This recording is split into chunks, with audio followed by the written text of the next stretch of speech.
E hoje eu gostaria de falar com você sobre amarrando o homem forte. Olha para a pessoa que está do teu lado aí, faz um braço de força aí, faz um braço de... amarrando o homem forte. Eu vi que tem gente que não levou muito a sério, que hoje eu vou ensinar você a amarrar o homem forte. Não, estou brincando. Entre aspas, porque eu vou ensinar você a amarrar o homem forte. E eu quero compartilhar com você sobre esse tema, amarrando o homem forte. No livro de João, capítulo 10, no versículo 10, diz o seguinte, livro de João, no capítulo 10 e no versículo 10, diz: o ladrão vem, senão a roubar, matar e a destruir. E eu vim para que você tenha vida e tenha vida com a abundância. Vamos pegar as duas últimas palavras do que um veio fazer e do que o outro veio fazer. Primeiro, um veio destruir, correto ou não? E o segundo veio dar vida em abundância. Então olha só, primeiro, um dos propósitos do diabo, de Satanás, é matar, roubar e destruir. Isso se resume àquilo que ele faz, a sua natureza, quem ele é, basicamente se resume nessas três palavras. O propósito é matar, roubar e destruir. Por outro lado, Jesus se coloca como alguém que vem trazer vida e vida com abundância. Perceba que o relato pode estar no mesmo versículo, mas o quadro que você deve pintar é totalmente diferente um do outro. Enquanto um quadro você pensa em destruição, você pensa em miséria, você pensa em guerra, você pensa em morte, em sofrimento daquele que perdeu algo, que foi subtraído algo da vida dele. Do outro lado você vê algo extremamente lindo: eu vim para que você tenha vida e vida com abundância. A grande pergunta que eu quero fazer para você nessa introdução é: qual é o quadro da tua vida com relação àquilo que você está ouvindo nessa pequena introdução? Se você pudesse pintar um quadro, o quadro da tua vida, na tua vida sentimental, familiar, financeira, conjugal, espiritual, emocional, intelectual, qual quadro seria? Seria um quadro de morte, de destruição, de tristeza, de sofrimento? Ou seria um quadro de algo bonito, de abundância, de prazer, de felicidade? E se você pegar, você vai ver que muitas pessoas não estão vivendo aquilo que Deus tem projetado para eles, do seu propósito, vida com abundância.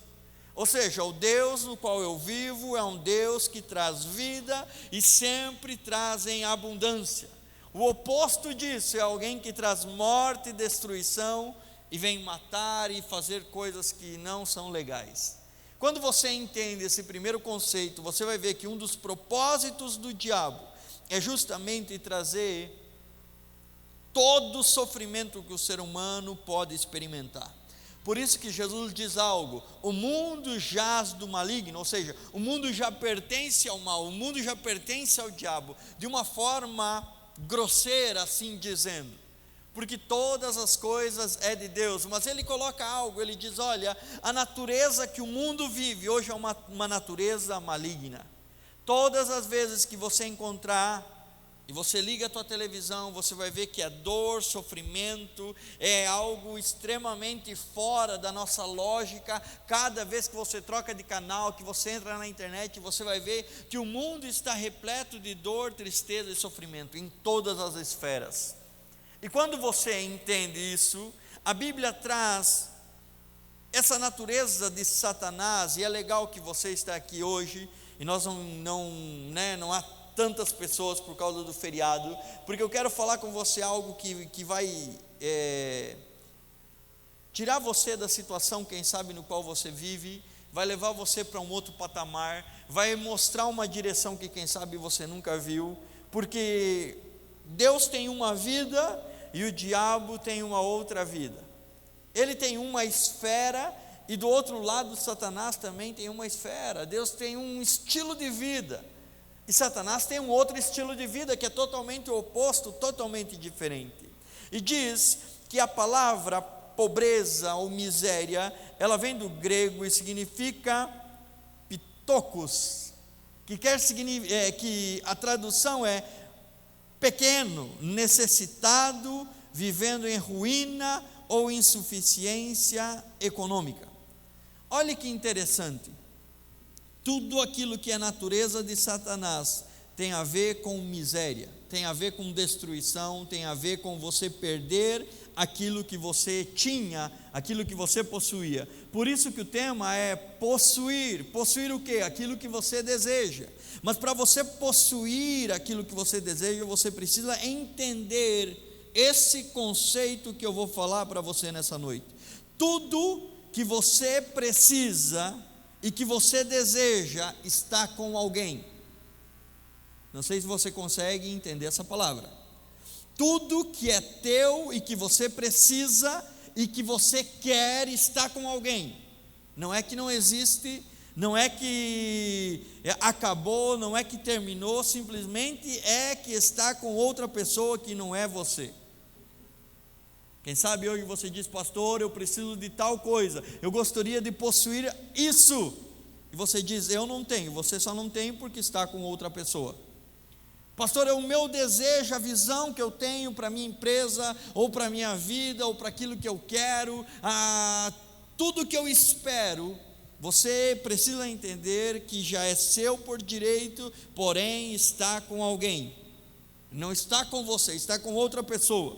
Se você estudar a palavra de Deus, você vai ver que Jesus, muitas vezes, ele coloca uma palavra, a palavra primeiro. A palavra primeiro é interessante, porque ela traz algo chamado ordem. Nada do que você deseja possuir, você vai possuir sem você entender esse conceito de primeiro, de ordem. É tão importante a ordem, esse primeiro, porque daí depende todas as outras coisas que você deseja possuir. Seja teu relacionamento, seja um marido, seja um namorado, seja um trabalho, seja carro, seja aquilo que você deseja. Deus é um Deus que se importa com essa palavra, ordem. Por isso que ele coloca Satanás como uma natureza. Ele mata, ele destrói, ele rouba, ele é alguém que não tem ordem, não tem princípios. Diferentemente de mim, eu trago vida e vida com abundância. Deus, ele ama tanto essa palavra ordem, que tudo que ele faz começa com esse conceito: primeiro, segundo, terceiro. Se você pegar toda a criação de Deus, ele criou algo em ordem. Primeiro ele criou o céu, depois ele criou a terra, depois ele criou os animais, ele fez as divisões das águas. E se você pega de Gênesis, o capítulo 1 inteiro, você vai ver a criação, que Deus foi um Deus minucioso, criando cada coisa no seu devido dia, cada coisa no seu devido momento, cada coisa na sua devida ordem. Quando ele termina de criar o mundo, ele cria o ser humano. Você já pensou que loucura seria criar o homem primeiro, para depois criar o mundo? Daria certo ou não? Daria certo criar o homem, sem primeiro ter criado a terra? Daria certo? Não, não daria.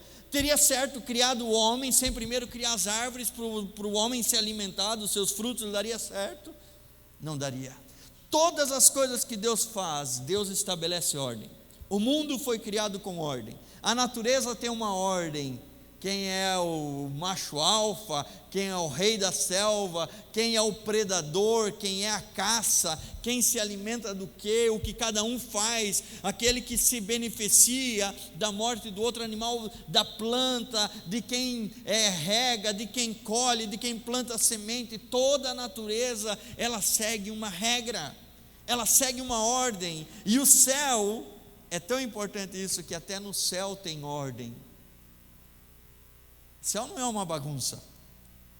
Quando você estuda a palavra de Deus, você vai ver que Deus cria o céu, mas ele cria com uma ordem: anjos, arcanjos, querubins e serafins. Há níveis hierárquicos, há uma ordem no céu. E quando o Satanás, ele tenta burlar essa regra, porque ele não tem a menor ideia do que é você obedecer, ele tenta confundir, ele tenta estragar toda a ordem do céu. Deus fala: não, aqui no céu só fica se tiver ordem. Satanás é expulso do céu e ele cai na terra, e Ele está aí, e eu estou explicando para você conceitos para que você possa possuir coisas. Não fuja do raciocínio principal. Estou mostrando para você que Deus é um Deus que ama ordens. Tudo que não tiver ordem está errado. Tudo que não tiver ordem está errado. Quando você sabe o que é o primeiro, logo você vai vir o segundo, logo você vai vir o terceiro, e tudo que Deus faz, e tudo que você precisa para você experimentar aquilo que você tanto deseja, começa quando você entende essa primeira ideia: Deus é um Deus de ordem. Satanás é alguém totalmente oposto de Deus, por isso que ele gosta do caos. E a palavra caos é simplesmente o oposto daquilo que é em ordem. Então, como que eu sei o que é o caos? É quando algo não está correto, não está em ordem. Aí entra uma pequena pergunta que você precisa fazer uma reflexão sobre você mesmo. Qual área da tua vida que não está em ordem? E quando você fala o seguinte: olha, pastor, essa área da minha vida não está em ordem, automaticamente ela está em desordem, ela está num caos. Por isso que as pessoas hoje, elas vivem uma vida sem ordem, e quando entra a desordem, quando entra esse caos, na verdade aí é onde está a legalidade para o diabo agir. Eu não sei se você já foi na casa de pessoas onde a garagem dela é um caos, não dá nem para entrar, tudo bagunçado, tudo revirado. Aí você entra para dentro da casa dela, você vai ver que a sala é uma bagunça, você vai ver que a parte dos quartos é uma bagunça, é um caos. Abre o porta-mala do carro está um caos. Abre o guarda-roupa e o guarda-roupa está um caos. Vai fazer um exame, vê que a sua saúde está um caos. Sua vida financeira está um... Opa, amém, um ali. A sua vida financeira está um caos. Sua vida espiritual está um caos. Seu casamento está um caos. Relacionamento, um caos. Em qualquer área da tua vida que não esteja em ordem, está em desordem. Se está em desordem, é porque algo não está correto. Por isso que você nunca vai possuir sem você primeiro entender que Deus é um Deus de ordem. Deus é um Deus que gosta das coisas no lugar certo. Ele gosta que você entenda esse conceito. Jamais você vai conseguir possuir coisas, conseguir aquilo que você deseja, se você não entende a maneira com que Deus trabalha. Primeiro Ele dá um passo, depois vem o segundo, depois vem o terceiro. Deus é um Deus que gosta das coisas de maneira correta. Quando você entende esses conceitos, você vai ver que não adianta você querer coisas, você querer possuir algo, sem primeiro você estar organizado dentro de você. Por isso que o maior fracasso que você pode fazer na tua vida sentimental é você não estar resolvido com você mesmo e querer encontrar outra pessoa, possuir outra pessoa, se você está de maneira ainda conturbada com você mesmo. E assim é com todas as coisas. Se você pegar um dos versículos mais conhecidos da Bíblia, Mateus 6,33, diz: busque em primeiro o reino de Deus e a sua justiça, e todas as demais coisas vos serão acrescentadas. Deus ama tanto esse negócio de ordem, que ele só é possível você possuir coisas se você entender isso. Tudo aquilo que você possuir sem ordem, sem a coisa correta, sem os passos corretos, não é algo que vale a pena, não é algo que vai durar na tua mão. Aí você vai encontrar aquela velha pessoa chamada o briqueiro. Aqui chama o quê? Roleiro? Aquele faz um monte de rolo. É assim que se chama aqui ou não? Hein, manezinho? Como é que os manezinhos falam? O briqueiro, roleiro, aquele que rola, que vai, que faz e na verdade não faz absolutamente nada. Todas as vezes que você fizer algo sem ordem, você vai ver que você vai trazer grandes prejuízos para a tua vida. Essa semana que passou, um irmão da igreja me pediu um favor para ver algo com um advogado, e ele falava: pastor, eu fiz assim, me equivoquei, tal, eu fiz algo que não deveria fazer, eu fiz algo que não era correto, eu fiz algo que não estava em ordem. E quando você faz algo que não tem ordem, você traz o caos para você. Por isso que Deus é um Deus que diz o seguinte: olha, você pode possuir todas as coisas, você pode adquirir qualquer coisa, se você entende primeiro o conceito, que eu, Deus, trabalho na ordem, nas coisas corretas. A primeira coisa que Jesus Cristo fez na cruz do Calvário é nos dar acesso a um nível espiritual e poder compreender o que é o sobrenatural. Agora vamos entrar na palavra. Estava dando uma introdução para você. A primeira coisa que Cristo faz quando morre na cruz do Calvário, Ele nos dá acesso ao mundo espiritual para que a gente possa entender como funciona o mundo sobrenatural. Essa é a grande jogada. Se você tem revelação, você tem direção do caminho para você possuir coisas. Sem revelação você não tem direção, e sem direção você não conquista nada. Falta algo, falta ordem. Primeiro, busco revelação de Deus. Quando eu tenho revelação de Deus, Ele me dá a direção. E se tem a direção, eu posso chegar, eu posso conquistar, eu posso possuir. Porque Cristo, a primeira coisa que Ele fez na cruz do Calvário foi me levar a um nível espiritual que antes já eu não podia ter. Agora você deve estar se perguntando: pastor, por que é que você está falando isso? Livro de Mateus, capítulo 11, 29. Agora entra a história de amarrar o homem forte. Mateus 12, 29. Mateus capítulo 12, versículo 29. É o 12, vai aparecer na tela aí. Mateus 12, 29. Pois como pode alguém entrar na casa do valente, roubar os seus bens, se primeiro não amarrar, e então ele pode saquear a sua casa? Então vamos lá, temos 3 palavras aí que você vai repetir comigo: bens, primeiro e amarrar. Ouça. Quando você permite que Satanás domine uma área da tua vida, você está dando para ele a autoridade sobre o seu corpo, sobre o seu pensamento, sobre aquilo que era de posse tua, aquilo que era de direito teu. Você dá legalidade para ele, e a partir daí Satanás começa a chamar você de sua casa, ou seja, de minha casa. Todas as vezes que você permite com que Satanás entre na tua vida, através de uma palavra que você liberou, através de um pensamento que você teve, através de uma atitude que você tomou, você permite com que ele entre na tua vida. Ele entrando na tua vida, ele rouba aquilo que era de direito teu, e agora a partir daí ele começa a chamar você de sua casa, ou de minha casa, né? Eu não sei como é que você vai entender. No caso, eu estou falando do papel de Satanás. A minha casa, você deixou eu entrar, eu roubo o que é teu, eu tomo domínio do que é teu, e agora você é minha casa. É tão interessante isso. Livro de Provérbios, capítulo 22, versículo 26, versículo 2, Provérbios 26, 2, diz o seguinte: como um pássaro a vaguear, como a andorinha que voa, assim maldição sem causa não virá. Olha que interessante. Você deseja possuir coisas, mas hoje você não pode possuir. Você deseja obter coisas, mas hoje você não pode obter. E na verdade o pouco que você tem já nem te pertence, porque você vive uma desordem, você vive o caos.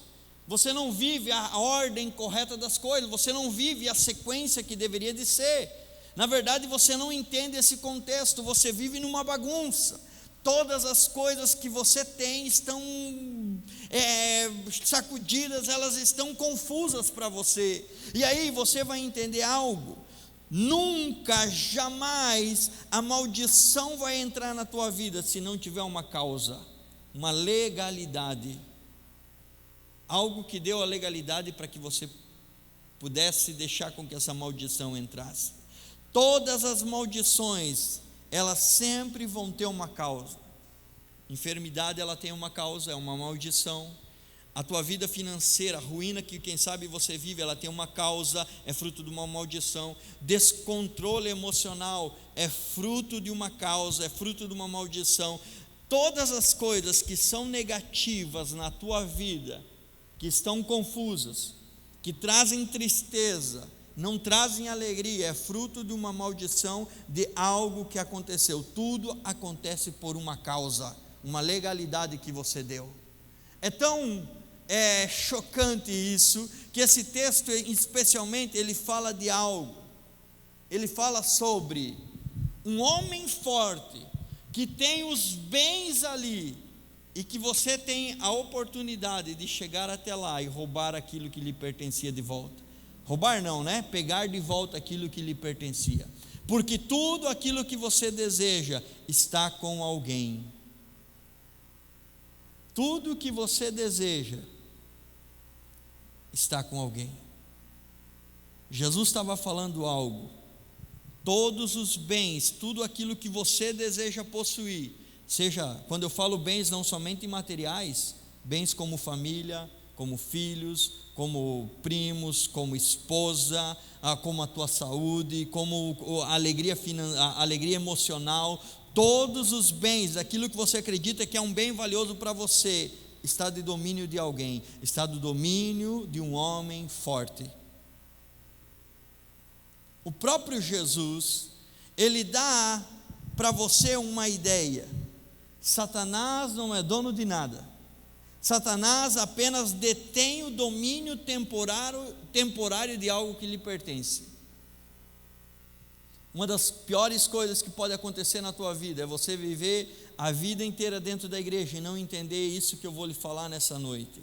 Satanás não é dono de nada, ele apenas detém o domínio temporário de algo que não lhe pertence. Se não pertence a ele, pertence a quem? A nós. Olha que interessante, se você pegar no livro de Jó, capítulo 1, versículo 12, Jó, capítulo 1, 12, diz o seguinte, Jó 1, 12, o Senhor disse a Satanás, pois bem, tudo que ele,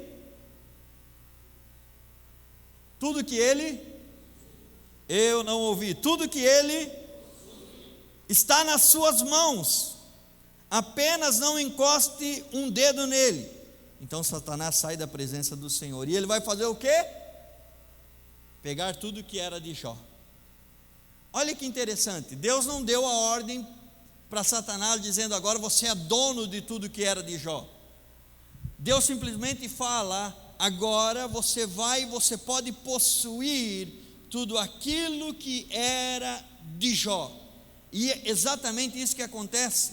Recorde que Jó viveu a miséria da miséria da miséria, pois um espírito maligno se apoderou de tudo aquilo que pertencia a ele, não como dono, mas como alguém que tinha domínio temporário. E o Satanás vem, pega tudo que ele tinha e leva para um lugar e diz, bom, agora você não tem nada. Satanás faz algo, roubou, matou e destruiu, possuindo tudo que Jó tinha. Satanás estava com tudo que pertencia a Jó. Quantas coisas será que Satanás não tem em domínio dele que pertencem a você? Você já se perguntou isso? Quantas coisas será que era meu, que é de direito meu, que eu não estou possuindo, que Satanás está possuindo, mas que era meu? Olhe para a pessoa que está do teu lado e diga, você precisa amarrar o homem forte, porque ele detém todas as coisas que te pertencem. Recorde algo extremamente importante. Deus é um Deus de ordem. Se você levar a tua vida em ordem, você não abre brecha para que Satanás entre na tua vida. Se você levar a tua vida de maneira correta, você não abre uma porta para que a maldição entre em você. Se você entender conceitos que você precisa estar bem com você, você precisa ter teus sentimentos corretos, teus pensamentos corretos, a tua vida espiritual correta, você precisa entender isso. Você vai ver que Deus é um Deus que ama as coisas corretas. Todos os bens que pertenciam a Jó foi parar nas mãos de Satanás. Satanás é o maior possuidor de bens na terra, visto que muitas pessoas não entenderam isso que eu estou falando para você. Satanás gosta de matar, roubar e destruir. Agora, como que Satanás detém esse poder? Como que ele pode fazer isso? Diz a Bíblia que quando Adão peca, ele dá legalidade, ele dá causa, ele dá um motivo para o qual Satanás pudesse deter todos os bens da terra que não estão na mão dos filhos de Deus. Então, a Bíblia fala que Adão, ele deixa de ser autoridade e ele começa a ser escravo. Um único ato, um pequeno ato, comer uma fruta, fiz até a trilha sonora, foi suficiente para Satanás possuir tudo que era de direito de Adão. Olha o que diz Gênesis 3, 17 e 18. Gênesis 3, 17 e 18 diz o seguinte: E a Adão disse, porquanto você deu ouvido a tua mulher e comeu da árvore que eu te ordenei, dizendo, não comerás dela, maldita é a terra por tua causa, com dores comerá dela todos os dias da tua vida, espinhos e arbolhos também serão produzidos, e comerás a erva do campo. Olha que interessante.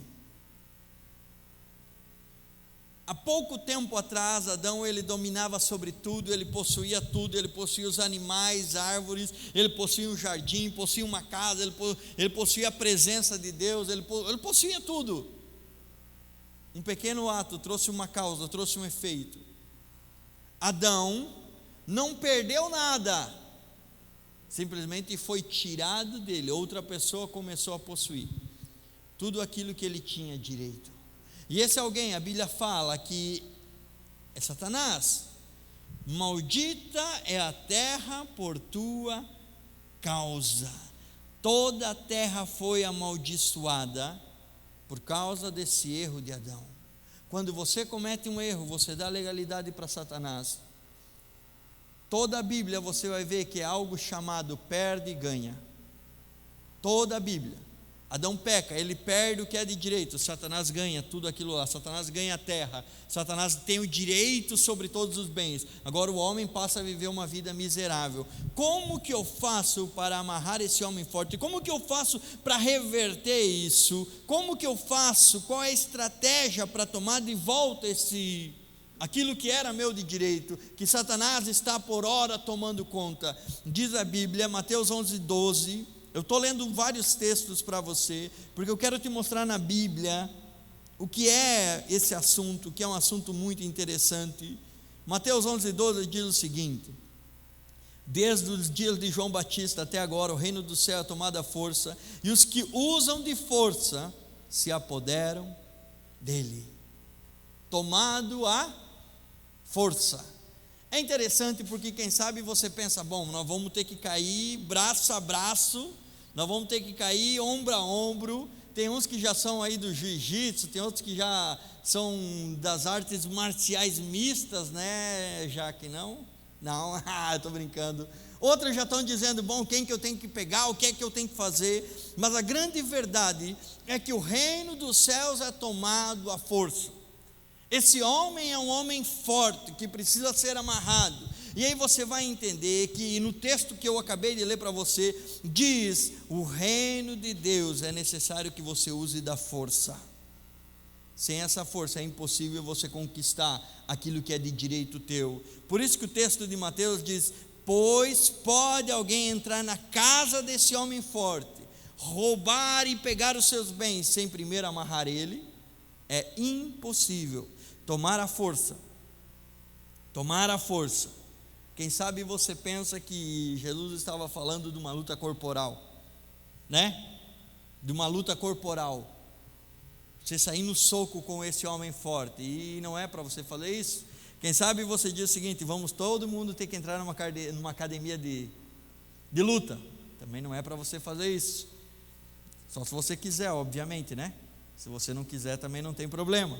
Quem sabe você está dizendo: bom, eu acho que eu vou ter que dar um rabo de arraia. É assim que se fala aqui ou não? Quebra a costela, dedo no olho.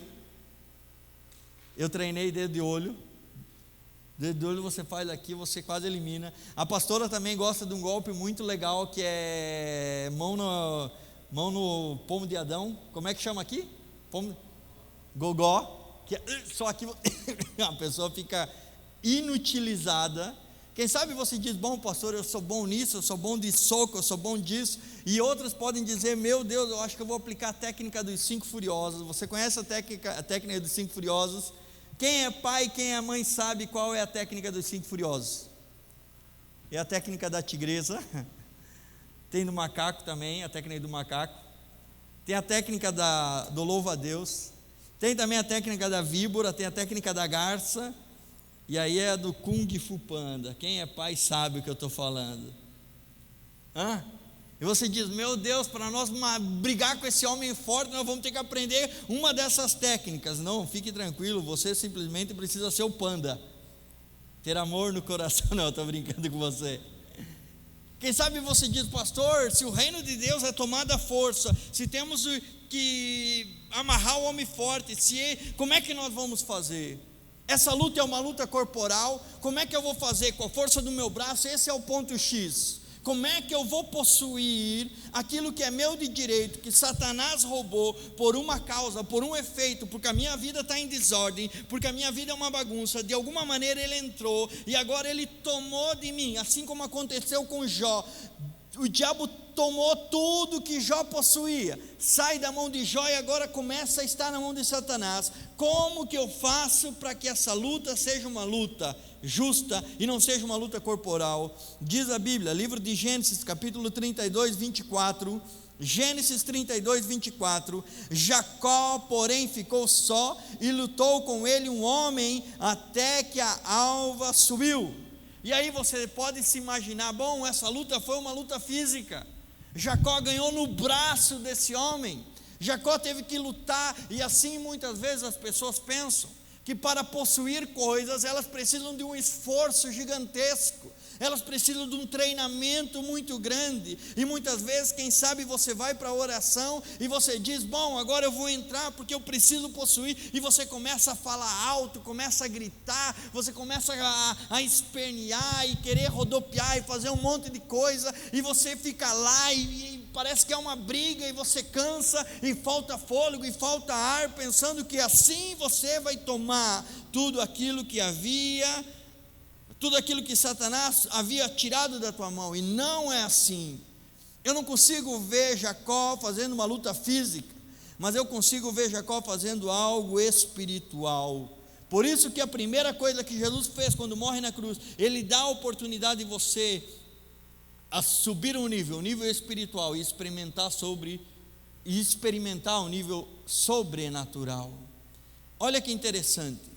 Muitas vezes, quando as pessoas vão para possuir algo, para pedir algo para Deus, é um sacrifício tão grande, e há uma luta tão grande, que elas ficam ali gemendo, e vai, e às vezes parece que não vai, a roda não gira, e você tem um esforço, e parece que você quer levar no teu braço, e não é assim que funciona.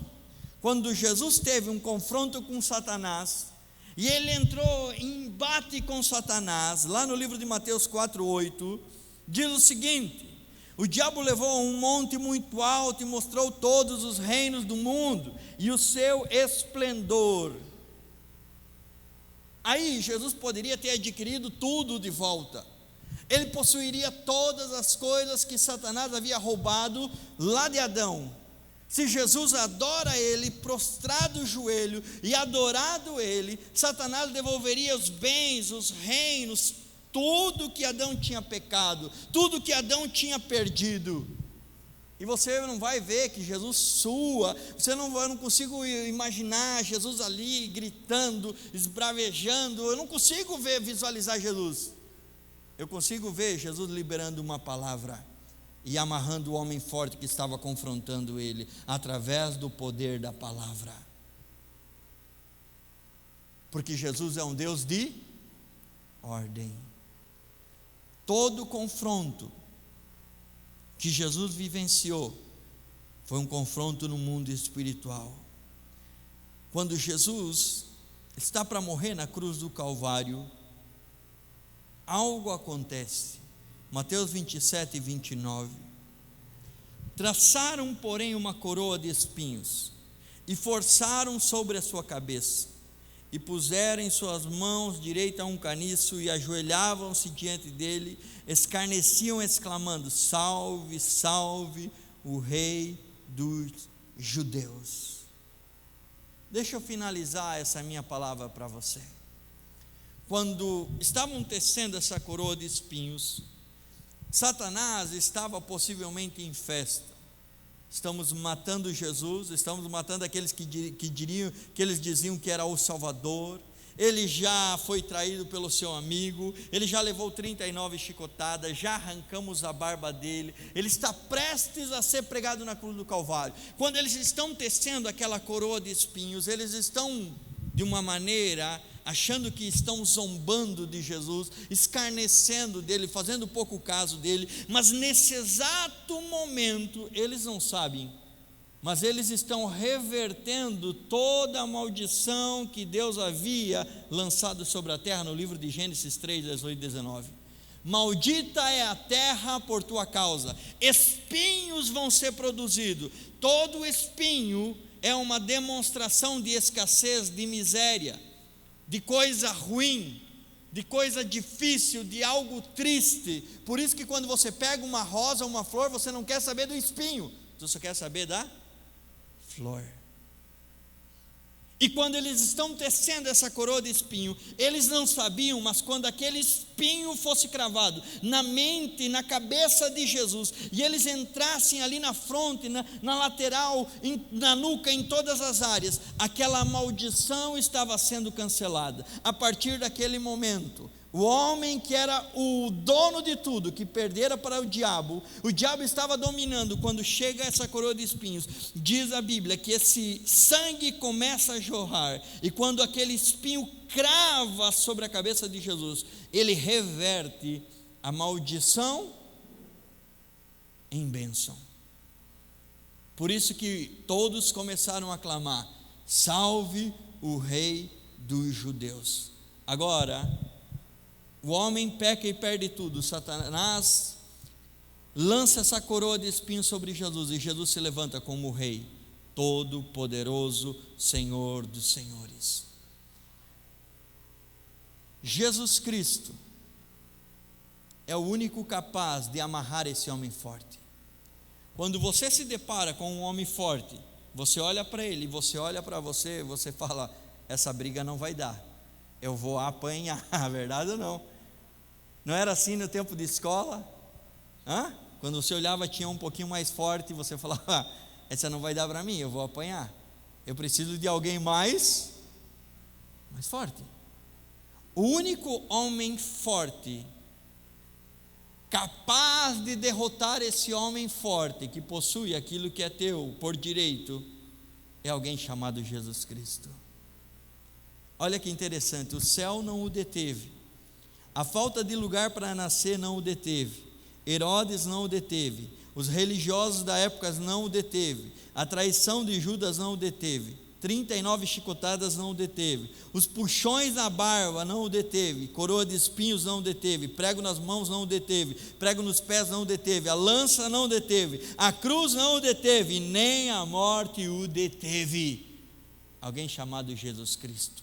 Ele é o único capaz de amarrar esse homem forte, para que você possa tomar de volta tudo aquilo que lhe pertence. Uma única palavra.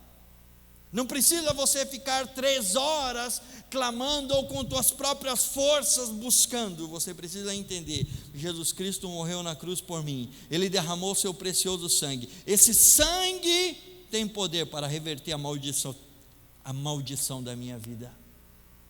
Esse sangue, quando eu aplico na minha vida, ele quebra a ruína, ele quebra a miséria na minha vida. Esse sangue é o único capaz de amarrar esse homem forte, para que eu possa dominar aquilo que já é meu por direito. Diz a Bíblia que Jacó lutou com o anjo, venceu e Deus o abençoou, mudou o nome dele de Jacó, enganador, trapaceiro, de um homem ruim, para Israel, filho de Deus, povo de Deus, nação de Deus. Se você pegar Jó, foi tocado por Satanás, Satanás possuiu todos os bens, Satanás tinha tudo, até o dia que Deus falou: pera lá, devolve para ele, devolve em dobro. Devolve em dobro como? Ele pegou de alguém, é verdade ou não? Tem alguém aí que está sem, porque se ele pegou e devolveu o que era de Jó e mais uma parte, alguém está sem. A Bíblia diz que Jó recebeu em dobro. Todas as vezes que você encontrar na Bíblia essa passagem, você precisa lembrar: o sangue de Jesus é o único sangue, é o homem mais forte, nada pode deter Jesus. Ele é o único capaz de amarrar esse homem forte que detém hoje aquilo que é teu.